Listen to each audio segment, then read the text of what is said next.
Tagchen, los jetzt. Wie letztes Mal schon versprochen, machen wir heute den Gepäckträger vorne bei der G. Und heute ist es mal was wirklich für Leute, die ein bisschen Bock auf Basteln haben, weil es ist nichts Plug and Play hierbei. Viel Spaß beim Zugucken. Wir haben hier den Gepäckträger ja schon liegen. Das ist er für vorne. Wichtig, Made in Italy. Ja, schön gebrandet wieder, ne? Ja, genau. Das ist das Problemschild. Ach so. Meinst du, wäre besser, wenn da Made in Taiwan drauf Auf jeden würde? Fall besser, das würde passen. Okay. Und vor allem wären alle Sachen dabei. So, wir haben das schon mal ein bisschen. Ja, genau. Was ist denn da dabei? Was ist denn dabei? Also ich habe mir noch eine extra Nase besorgt für später. Nur mal jetzt schon mal im Vorfeld, weil ich mache das nur zum Zeigen jetzt dran. So, was gibt's denn da dazu? Es gibt also diese 4 Gummifüßchen, die natürlich hier raufkommen. Ist ja klar. Ist ja jetzt nicht so faszinierend. Das ist ja wie bei Vespa, da sind ja auch diese Gummi-Dinger, ne? Das ist immer das Gleiche. Genau, eigentlich wie bei Vespa, genau. So, drauf sind die Dinger, fertig. Jetzt haben wir hier Befestigungsmaterial. Kennen wir auch schon von Vespa, irgendwie so eine Stege, die irgendwo wahrscheinlich am Fahrzeug in der Front befestigt werden. Und dann haben wir hier diese Schräubchen, die dann hier so durch und dann von hinten der Stecker. wird der dann so fest geschraubt, das ganze Gerät. Das sieht ja soweit erstmal schon ganz einfach aus. Hier sind jetzt noch 2 Nasen dran. Wofür sind die? In dem Fall haben wir einen Gepäckträger gekriegt, mit dem man noch zusätzlich Frontsturzbügel verbauen kann. Gibt's auch noch. Gibt die auch für hinten. Da wir die jetzt für vorne da haben, zeige ich das gerne mal. Ich weiß, ich bin ja nicht so der große Fan von solchen Crashbars, weil die machen so ein Fahrzeug nur unnötig schwer. Sind die schwer? Aus Was meiner wiegen Sicht, die? Nee, die sind nicht schwer. Ja, die gehen. Aber hier ein Kilo, da ein Kilo, Na ja, ein gut. Kilo. Die weißt Summe du? macht's nachher. Genau, am Ende machst du das alles. Hast du ja auch häufig, kennst du ja auch bei Vespa auch häufig, also wenn dann haben Leute ja oft das ganze Paket da dran. Das Mit ganze hinten und Paket vorne, Crashbars, dann kommt noch eine Topcase dazu, da hängt so ein dickes Schloss drin und du denkst dir beim Schieben schon, was ist das, ein Panzer oder was ist los? Ja, so.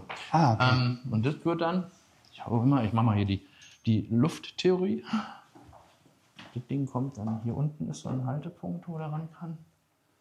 Und dann wird der hier Und dann wird der oben da plonk. festgeschraubt. So wird es dann festgeschraubt. Ja. Genau. Und bietet dann so ein bisschen Schutz für den Schild vorne. Aber ich glaube, wenn man damit umkippt oder einen Unfall hat, der biegt sich da wahrscheinlich Ich glaube, auch weg, wenn ne? das Ding beim Einparken ganz langsam ins Gebüsch kippt, dann hilft es. Naja, dann macht's was aus. Aber ansonsten. Aber manche mögen es ja von der Optik, Ja, weil es Optik, schick genau. aussieht. Ne? Ein Optik, bisschen ich glaube Chrom auch, wieder. ja, Ne? man könnte da tolle Spiegel dran. Oder Lampen, Dann wäre es cool. Fähnchen. Dann wäre es cool. Es gibt das. Also eine Anbauanleitung oder sowas? Es gibt das. Viel Spaß. Anbauanleitung, nix was. Was für ein Ding? Das meinte ich vorhin mit, da liegt das Problem drin. Ja, das ist dabei, aber Givi ist ja zum Beispiel auch italienisch und die haben doch immer super Anleitungen mit dabei. Ich weiß auch nicht, warum die nicht abgucken können einfach. Also fangen wir mal an. Ja, also Nase mal runter. Die Nase bei der G muss weg. Im Gegensatz zur X, da ist es ja nur gesteckt. Hier ist es wie bei Vespa, hier drunter ist eine Schraube. Plastikwerkzeug oder? Ach nee, da kommst du hier nicht so richtig zu ran. Du musst hier vorsichtig drunter. Schnupp. Ja. Also hier unter diese Riffelchen. Ach, da ist so eine Lücke drin. Ja, Lücke ist übertrieben, aber ja, wenn man da vorsichtig runter geht, dann ist es auch nur eingeklipst. Alles gut.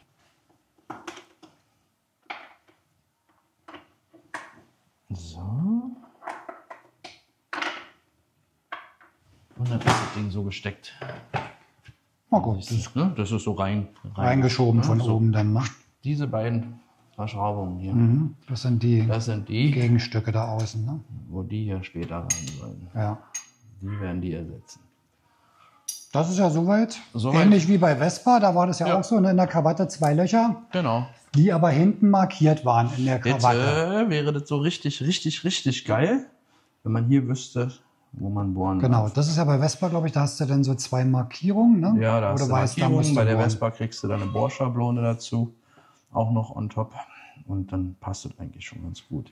Und hier? musst du jetzt echt mal anfangen Oh, zu messen. Weil, muss ja genau dahin. ja. Ist so ein bisschen... Ja. ja. Aber ist insofern, wir haben bei der G, bei der X ist es wirklich noch anders. Noch Aber bei schlimmer. der G haben wir den Vorteil, guck mal, wir stellen das Ding da richtig rauf und rein. Du siehst ja, hier oben ist die Verschraubung. Ja, Also wenn das Ding richtig drauf ist. Also Da hat von man hier einen nach hier. Anhaltspunkt. Das wird meine Bohrschablone. Der Halter Ah, für das okay, Steuergerät. okay. Den missbrauche ich als Bohrschablone. Und baue das Ding mal aus. Das heißt, dann brauchst du nur den Abstand von hier nach da und dann hast du durch das Ding dann die Schablone. Da hast du so eine sozusagen. Art Schablone, genau. Mhm. Ja gut, dann musst du das ganze Ding mal ausbauen. Ist auch nicht Sinn. Könnte man ein Stück Pappe oder Papier beilegen, ne? Könnte man, ja. Mhm. Nehmen wir entweder den Stecker ab oder das Steuergerät, ist eigentlich egal wie. Weil ich brauche Nur das Metallteil, ne? Ich brauche das Metallteil. Und dann kann man das entweder, das ist wirklich egal. Entweder macht den Stecker ab oder das Steuergerät. Jeder, wie er Bock hat. Aber ich möchte eigentlich nur den Halter haben. Okay, und hier ist jetzt der Gedanke, das Ding zu missbrauchen als Bohrschablone. Verstehst du? Mhm. Ja, dann misst du hier den Abstand und dann hast du das ja hier. Stimmt, Ja, dann hat man die hast du Löcher. also für die G hat man dann eine Bohrschablone. Bei der X nicht. Bei der X nicht, nee. Okay. Ich meine, wir können natürlich auch mal hier ein PDF zum Download machen, dass man das nicht ausbauen muss, weil so dramatisch wäre das jetzt nicht, hier die Bohrschablone zu machen. Aber es ist halt keine bei. Noch viel gravierender finde ich tatsächlich, ich gucke nochmal nach, das Ding ist ja teuer. Die Gepäckträger vorne kosten ja richtig Geld. Also der hier mit den Crashbars natürlich noch viel teurer. Du musst die Löcher ja, wie du ja hier schon erkennen kannst so ein bisschen, du hast ja einen anderen Winkel. Das ist schräg, ne? Wenn du die hier, das ist ja wieder bei der Vespa, du hast, Ja. du hast hier so einen Winkel, ja, und der läuft natürlich nicht ganz parallel mit dem, das ist ja auch logisch, will sagen, das Loch, was hier reinkommt, muss zwangsläufig eine Idee größer sein Als der Sockel da, ja. als der Durchmesser. Es fehlt die Bohrschablone, es fehlen die Gummidichtungen oder irgendwelche Zierkappen, die zwangsläufig überdimensionierten Löcher dann verkleiden, wenn das Ding da drauf ist. Ja? Guckt ja durch, muss es verkleidet. Und dann fehlt an diesen Zwischenschraubhülsen irgendwas, wo du die Dinger anfassen kannst, so wie du selber sagst. So ein Sechskant oder Irgendwie so. so ein Ne? Sechskant. Ich kenne das auch bei Vespa nur so, dass du hier einen Sechskant drauf hast. Oder das würde ja schon reichen, wenn es nur ein Zweikant wäre. Ja, Hauptsache Dass man kann die was irgendwie anfassen, ne? anfassen und festziehen kann, was so ein bisschen schwierig ist. Das ist wie mit den Zierschrauben. Das ist alles so ein bisschen Hand zusammengeschraubt. Ja. Ist so semi. Ja, und auf der anderen Seite hast du Millionen Schrauben, um den anderen Kram zusammenzuhalten. Also die Asiaten schrauben das Ding so zusammen, dass es wirklich hält. Ja.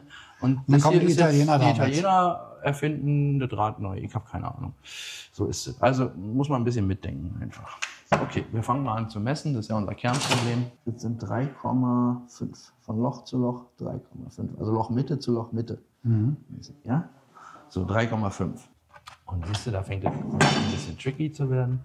Lochmitte, Lochmitte. Weißt du, was ich meine? Ja, Ja? stimmt. Das ist so ein bisschen. So, 3,5. 3,5 wäre natürlich genau hier. Du siehst, Das schiebt sich hin und her, müssen Ja, wir theoretisch schon du wieder siehst- anfangen mit Klebeband festkleben. Genau, Ne? du siehst, ich habe das absichtlich mal so ein bisschen umständlich gemacht, ja, dass du einfach siehst, Ja. weißt du, da kann man doch echt mal ein bisschen aufpassen. Finde ich zumindest. Finde ich wirklich. Weil das kann keiner selber montiert haben. Von denen, die es gebaut und konstruiert haben, kann ich. Geht, aber ist schon ein bisschen umständlich und fummelig, ne? Ja, musst halt echt aufpassen. Und ich würde auch immer noch mal nachmessen, weil einmal gebohrt ist vorbei, ne? Musst jetzt einfach mal tief durchatmen und wirklich bohren. Einfach bohren. Einfach bohren, was anderes bleibt ja nicht übrig.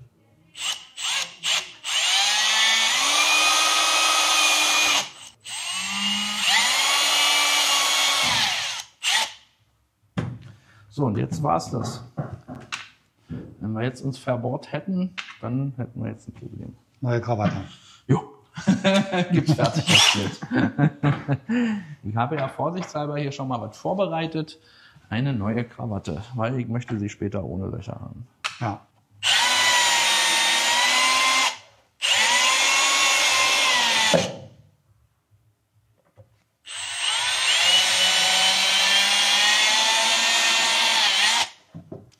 So, und du siehst jetzt schon, 10 mm reicht nicht. Ja? Also du kommst nicht wirklich. Da muss ja durch, das Ding. Ja. Ja, du musst ja da durch. Da hast du schon wieder 12. So, jetzt machen wir ein richtig großes Loch hier Jetzt rein. machen wir Ne? ein richtiges Loch darin. Genau.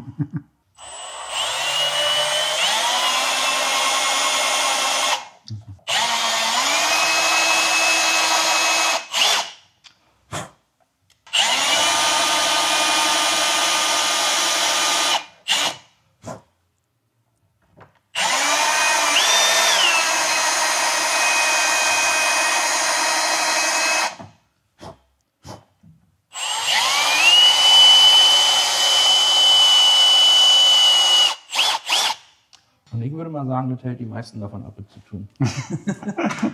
Ja, na, das ist ein Verkaufshindernis. Ja. Ja, das muss man ja auch mal sagen. Das ist ja für den Hersteller schade, weil es ein Verkaufshindernis ist. Wer will nicht zu Hause selber machen? Nee, da werden sie alles in eine Werkstatt bringen, um es Genau. da machen zu lassen. Noch ein bisschen Luft. Ja, So du muss es machst auch das. sein. Ja. Du brauchst da Platz, um es anzusetzen. Genau. So, und jetzt fehlen. So eine Gummikappen, ne? Genau. Guck mal, was ich hier so am Gummikram habe. Ich habe das letzte Mal schon so eine Scheibengummis missbraucht, weil die ganz gut passen. Nur wer hat die? Auch wieder so eine Frage. Ja. Also, wer das zu Hause bei sich in der Garage anbaut, sollte vorm Anbau mal seine Situation der Gummischeiben checken oder in den Baumarkt fahren. Schnipp, hier dasselbe. Ne, dann hat man das. Dann sieht es ein bisschen Dann hat man die sauber Löcher ein aus bisschen alles, verdeckt. ja. Das sind jetzt keine so schönen Gummis, weil das Schlimme ist, wirst du gleich sehen, ich brauche 2%. Ach echt, der Abstand ist so hoch. Aber ne? jetzt mal im Ernst. Also, mal Butter bei die Fische. Ja. Dieses Kit, der Gepäckträger einzeln, ohne diese Laschen, kostet wie bei Vespa 250 Tacken. Der Gepäckträger mit den Laschen für die Sidebar Crash Bars hier, Front Crash Bars, das ist ein Kit, das gehört zusammen. Das kann man auch nicht einzeln so kaufen, macht ja auch keinen Sinn. Kostet 450 Euro. Oh, ist schon Ist eine anständig, Ansage, ja. Ist eine Ansage und ist aber auf demselben Niveau wie Vespa. Ja, nimmt sich nichts. Nur hier tatsächlich wieder, ich muss drauf rumreiten, Made in Italy. Es fängt an, es fehlt die Beschreibung. Grundsätzlich, wie baue ich das Ding an? Ja? Wäre Es hilfreich. fehlen machen wir viele. Kleinteile, es fehlen Bohrschablonen für 450 Tacken. Ja. Alter, ich mache einen auf Rolls-Royce, aber das Innenleben ist irgendwie Kick oder was. Also die Qualität ist ja okay, darum geht es nicht, sondern es geht um Ja, verarbeitet es hat sieht's gut keiner, aus, es ja. hat aber keiner das Ding selber montiert und mitgedacht, dass man das auch, also bei der Konstruktion muss doch schon jemand eine technische Zeichnung gemacht haben. Die musst du jetzt nur mit 2 Sätzen bebildern und schon hast du eine Beschreibung. Wo ist das Problem? Und sowas macht ja auch In jedem oft jemand selber, ne? In jedem Fakko-Gepäckträger für 80 Euro. ist Ja? das auch mit drin. Wir reden ja. gerade über nicht mal ein Viertel des Preises. Da ist eine Beschreibung drin. Ja. Alle Gummiteile. So. Ja, das stimmt. Das ist ein bisschen, Ja? da fehlt es noch. Da ist wirklich nicht so doll. Verbesserungsbedarf. Da ist noch Nachholbedarf, aber Ja. richtig viel Nachholbedarf ist da noch. Aber egal, wir bauen es mal an. Unsere Bohrschablone bauen wir mal als erstes wieder ein. Ja, und das könnte man sich alles sparen, wenn da ein kleines Schablönchen mit bei wäre. Ja, also ich finde nicht schlimm, das als Bohrschablone zu missbrauchen, das hier auszubauen. Das finde ich überhaupt nicht schlimm. Das ist cool sogar. Irgendwie hat es ja was. Das ist so ein bisschen MacGyver. Aber das Gemesse ist nicht Ja. jedermanns Sache. Also, und wie gesagt, das ist in den 80ern, späten 80ern kam das auf, oder früher 90er, dass jeder irgendwie so ein Sonnendach in seinem Auto haben wollte. Ah ja, Das genau. war so modern irgendwann, so richtig modern. Selber ausgesägt und Das reingemacht. Gefühl, ich kann mich genau daran erinnern, da war ich noch in der Ausbildung, glaube ich, ja, weiß ich gar nicht. Das erste Mal in deinem Auto in das heile Dach reinzubohren und zu schneiden. So, Alter, wenn das jetzt schief geht. Ja, und das hast du hier auch. Also ein bisschen durchatmen und machen, sage ich nur. Einfach machen. So, jetzt nehmen wir das hier. Musst du aufpassen, dass das nicht hier beim Festziehen so oder so Ja, hängt. genau, muss man genau Dann kriegst mittichten. dann kriegst du das nie angesetzt, deine Schrauben. Die schon ein bisschen schwierig und eng, die ganze Sache.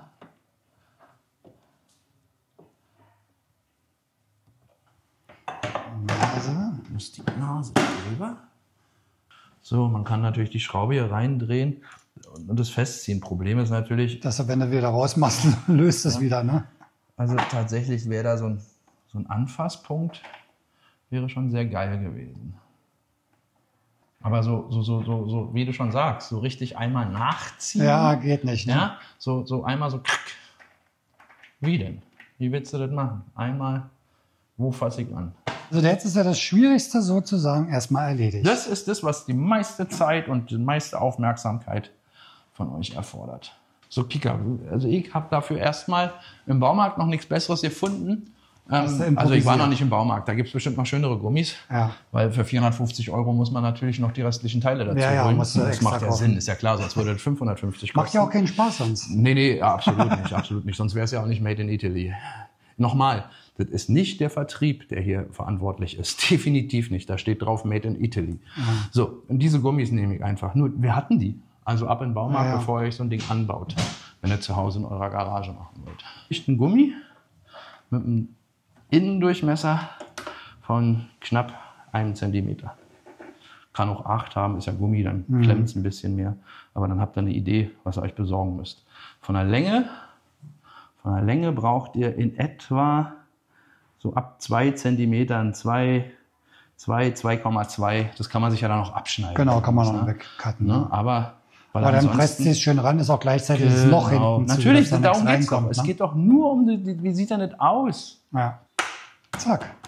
So. Schon wieder schicki. Genau. Jetzt kommt unser schicker Gepäckträger ran. So. Löchlein. Auch hier muss man ganz schön ranpressen, das Ding. So. Auch hier aufpassen, wenn du die schief ansetzt. Wer hat denn zu Hause Windeschneider? Ist halt ein bisschen knirsch, aber geht. Und so kann man hinterher dann wenigstens sagen, cool, habe ich selber gebaut. Eigenkonstruktion. Genau. Nee, Belastbarkeit, wie ist denn die bei Vespa? Liegt die ja auch nur bei 5 Kilo. Was für vorne? Ach, vorne? 2,5, glaube ich, oder so. Wenig, ja, ne? das ist nicht viel. Ja. Ich meine, du hast ja eh nicht viel Bauhöhe, hatten wir ja schon letztes Mal angesprochen. Ja, also hier fängt der Scheinwerfer an, du kannst also maximal hier, also so eine Weinkiste hier drauf geht schon nicht. Kleine ja? Gepäckrolle oder genau, sowas. Genau, Gepäckrolle, Und Schlafsack. das ist aber stabil. Das ist Optik. Das ist stabil. Das hält super, ne? Also wenn wir jetzt ganz Filmst du mal nett von wären, vorne, bitte? Filmst du mal von vorne? schräg? Der Schiefer geht's doch gar nicht. Oh, nee. Ne? Schiefer geht's doch nicht. Und vor allem, kann ja keiner sagen, wir hätten schief gebohrt. Die Bohrungen sind am Rahmen vorgegeben. Ja, genau. Ja? Die Bohrung ist vorgegeben. Das ist doch... Da dran, da nicht dran. So, das wird jetzt spaßig mit der Crashbar.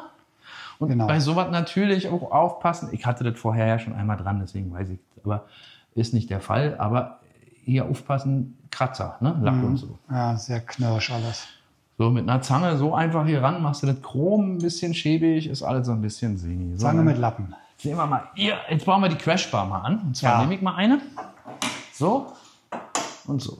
Und oben. Das ist der Plan. Das ist jetzt easy peasy, ja. Wir bauen es mal so an, wie es ist, ja, ohne da was zurechtzubiegen und zu dengeln, das ist hier nicht schön. Da ist ja eine Zusatzschraube bei. Hier war eine lange mitgeliefert, ja, genau. Weil die jetzt natürlich zu kurz ist. Auch hier würde ich eine Unterlegscheibe bevorzugen, damit sich das nicht löst. Wäre ganz gut, ja. Ja, hätte was. Und was ich gerade feststelle, wir bauen ja auch zum ersten Mal die Dinger an. Da ist die Winde leider nicht sauber. Mir kann nicht passieren, das ist nicht richtig geschnitten. Musst du doch von Hand ansetzen. Wahrscheinlich noch Fräsrückstände drin oder so. Ja. Deswegen hat noch nie einer angebaut. Ey. Oder der Prototyp war überzeugend und danach hat keiner mehr aufgepasst. Ich glaube, das ist der Prototyp, den du hast. Ich hoffe, dass das der Prototyp war. Noch nicht festschauen, nur reinschauen. Und wenn du jetzt irgendwo gegendetscht und der Sturzbügel einen kleinen Stoß kriegt, dann haust du dir als erstes die Krawatte hin. Jupp. Ja, aber das ist ja immer bei diesen Crashbars, weißt du? Die baut man sich eher aus optischen Gründen an. Ja, gerade diese jetzt. Das sind ja keine Motorrad-Adventure-Bike-Sturzbügel, die was abhalten müssen. Nein. Also für kleine Stöße sicherlich, aber ich glaube, da geht es wirklich eher so um stylischer. Um Style, genau. Um Style. Aber da ist es ja genau, auch wenn es um Style geht, dann sollte das auch Style haben. Weißt du? Also ich meine, dann sollte das auch Stylo sein. Ja. Kostet ja auch Stylo 450 Schleifen. So, okay. Aber sieht nicht schlecht aus. Wer es mag. Jo. Wer mag? Ja. Ne? Also, ich weiß ja, du findest sowas ja ganz schickig. Also, nein, das ist ja jetzt mal... aus der Historie. Komm halt aus einer Zeit, wo so wirklich mal Chrom und so cool war. wertungsfrei. Wirklich mal wertungsfrei. Das ist ja schön, dass es unterschiedliche Geschmäcker gibt. Ja, eben. Ja? Von daher alle gut. So schwer wie der Gepäckträger ging, so leicht sind jetzt die Sturzbügel zu montieren. Das sind ja nur 2 Schrauben. Ohne was zu bohren vor allen Dingen. Ja. Das wäre schon jetzt eine echte Kunst. Wenn jetzt hier noch mehr bohren müsste. Genau. So, das geht hier ein bisschen. Ja, das Gewinde ist sauber. Aber da es nicht schwer ist, bringen tun die Dinger ja nur wirklich, wenn du so vorsichtig auf die Seite kippst irgendwie. Wenn du einen Crash hast, dann detscht das rein. Das ist ganz schön stabil. Aber guck mal. Dann geht es unten gegen, ne? Ja, aber ein bisschen was hält's weg, ne? Doch, ein bisschen was hält's schon weg. Also könnte sein, dass das, wenn das Ding auf die Seite, also wenn es jetzt nicht den Asphalt lang crasht, sondern wirklich umkippt, könnte das was bringen. Das Witzige ist dann nur, also du hast entweder hier deine Macken, wenn du die nicht hast. Wenn du das Ding hast, hast du hier deine Macken. Irgendwo hat man sie immer. So, schwupp, 450 Tacken. Ja, stimmt. Ja, weil die Macken wollen die Leute ja dann auch weghaben. Da ist vielleicht leichter und billiger, dieses Kunststoffteil. Auf jeden Fall. So, jetzt haben wir schön angebaut. Also Resümee ist Geschmackssache, aber sieht doch trotzdem nicht schlecht aus. Ja, ist hübsch. Ne? Also nehmen wir mich ja nicht ab. Ich finde es jetzt nicht schlecht. Also wer das mag, so ein bisschen chrom. Es sieht wirklich gar nicht schlecht aus. Also jetzt mal im Ernst, es sieht nicht schlecht aus. Es sieht nicht schlecht aus. Ein bisschen chrom. Mehr schützt dran. Ein bisschen. Es schützt mit Sicherheit ein bisschen. Wenn man jetzt hinten noch, also nicht diesen Klapp, den hohen hätte, sondern jetzt hinten noch so einen flachen Gepäckträger und dann vielleicht noch so einen zarten Bügel hinten. Wäre die Linie erhalten und würde ich habe sie absichtlich nicht bestellt. Gibt's die? Ich habe die bekommen. Okay. Ja, aber vielleicht gibt es ja Leute, die das mögen. Also, ich glaub, So also was wirklich witzig ist, für Zusatzscheinwerfer, Spiegelchen und so, dafür finde ich es wirklich cool. Ja, und ich könnte meine Kamera hier ranmachen, wunderbar. Ja. Und du hast recht, das gibt es für Liebhaber solcher extravaganten Sturzbügelchen. Für die GTS gibt es das vorne nicht. Du hast recht. Ich kann mich nicht erinnern. Also ich habe es noch nicht gesehen. Für stimmt. GTS, also für die Primavera gibt es das vorne. Ja, gibt's. Ja. Da gibt es so eine Sturzbügel oder Zierleisten, aber für die GTS nicht. Was ich schon da habe, ist eine neue X5 Plus mit dem neuen Display. Wollen wir das mal zeigen? 5 Plus, na klar. Gut, dann gehen wir doch mal. Kicker. Hier haben wir noch, einfach nur zum Zeigen, ja? Ja. Hier haben wir noch mal das alte Display. Genau, das mit dem Also Analog. ein paar wenige gibt es hiervon noch, die werden noch echt für einen schmalen Taler noch mal rausgezimmert. Muss ich an der Stelle mal sagen nochmal. Genau. Und die haben übrigens nicht nur ein Jahr, nur mal das als Info, die 5er, also die haben wir wechseln dieses Jahr ja von der Euro 5 zur 5 Plus. Genau. Unterschied ist nur Konnektivität. Die 5 Plus hat eine zweite Lambda-Sonde hinterm Cut. Das ist alles. Deswegen die Ausnahmegenehmigung für die 5er-Modelle geht sogar noch ins nächste Jahr rein. Die ist 2 Jahre diesmal. Okay. Ja. So, okay, also. Von daher ist die Spekulation auf Jahresende schnell noch einen 5er will ich schnappen. Ja. So, das ist das hier, kennen wir schon? Okay, kennen wir. Und jetzt eine haben wir neue hier, Farbe. Genau, eine neue Farbe, neues Weiß. Das ist weiß. Metallic so wieder, so ein weiß Metallic. Ja, so fast eisblau. So, dann schauen wir mal, wie das neue aussieht. Oh. So ein bisschen Terminator-mäßig in der Animation. Also das, ne? ist, genau, das ist was für die Gamer-Community hier, definitiv. Auch mehr Anzeigen als vorher, ne? Ja, Mit Spannung unten. Oh, das sieht aber schick aus. Ja. Oben noch die Zusatzleuchten. Und jetzt pass auf, wenn man das ausmacht. Ja. Ja, ist schick. Kostet es dadurch mehr? Nö. Also einfach mal ein Upgrade gemacht für nichts. Die kosten sogar ein bisschen weniger jetzt. Ja. Ja, aktuell sind die ganz gut. Es lohnt sich gerade nochmal, weil die sind gar nicht so schlecht gerade im Preis. Hier ist eine Fuffi auf der Bühne, die kostet jetzt nagelneu in allen Farben, also verfügbaren Farben, 3.300, ganz grob. Oh, ja, ganz Tausender grob. weniger, ne? 3.299 oder 3.319, also jetzt nicht festnageln auf 50 Euro, aber so um die 3.3. Das heißt, das Ding kostet gerade ein Tausi unter der Fuffi Vespa. Das ist schon eine Ansage. Oh, das ist eine echte Ansage. Oh, die ist ganz neue, noch alles verklebt und so kommen die dann an. So kommen die dann an. Ja. Okaychen, das war's für heute. Lamrettriges Vergnügen, ja. Danke fürs Zeigen. Also ihr seht, nicht alles läuft immer so rund, wie es sein könnte mit dem Gepäckträger. Aber ist auch witzig, oder? Ja, es geht. Man will ja auch ein bisschen basteln. Und da ist ja schon wenig bei den Dingern heutzutage. Wenn man beim Zweitakter guckt, da war man nur am Basteln. Und jetzt meckert man schon, wenn man mal ein Loch bohren muss. Ne? Also von daher ein bisschen was zum Basteln ist vielleicht nicht schlecht. Ja, das stimmt. Um den Spaß auch mal wieder zu haben, irgendwie was ein Erfolgserlebnis zu haben. Nach dem Motto, ich habe es selber gemacht. Trotzdem, für alle die halt jetzt diese Bastelfähigkeiten nicht haben oder nicht haben wollen, man kann ja vielleicht 2 Varianten machen. Einmal die Bastelvariante und einmal eine für den Normalo, der dann halt eine Schablone mit dazu kriegt und die Gummidinger. Genau. Die Bastelvariante ist dann nochmal 30 Euro teurer. Ich würde sagen, dann machst du das einfach noch ein bisschen teurer. Sagst, Mensch, jetzt sind Gummis mit drin, eine Bosch-Schablone. Kostet halt 55, mein Gott.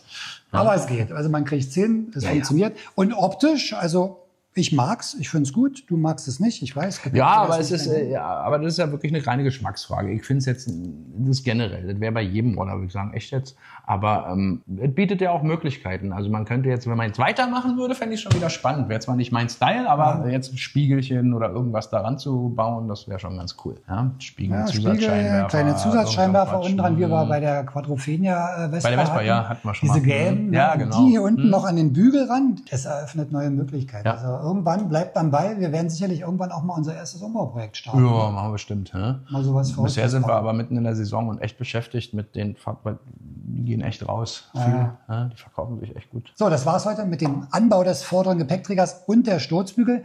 Den gibt's wie gesagt, auch als Solo-Gepäckträger ohne Sturzbügel. Dann statt 450 mit Bügeln nur 250. Wie bei Vespa. Wie bei Vespa. Gleicher Preis. Auch für Reisen jetzt gewappnet, das Ding. Verreisen würde ich sowieso mit dem. Ja, ne? Deshalb macht das ja Sinn vielleicht, ne? Dass man hier vorne also so ernsthaft. Also nochmal, morgen irgendwie eine weite Tour, irgendwo nach Spanien, keine Ahnung, Korsika. super bequem. Gar keine Frage. Ja, da lasse ich sogar die Vespa, also wenn ich einen Roller fahren will und nicht mit dem Motorrad, das Ding. Gut, dann danke fürs Zuschauen. Wir sehen uns nächste Woche beim nächsten Video. Wenn ihr fahrt, fahrt vorsichtig und danke, Micha. Danke dir, wie immer. Tschüssi. Ciao, ciao.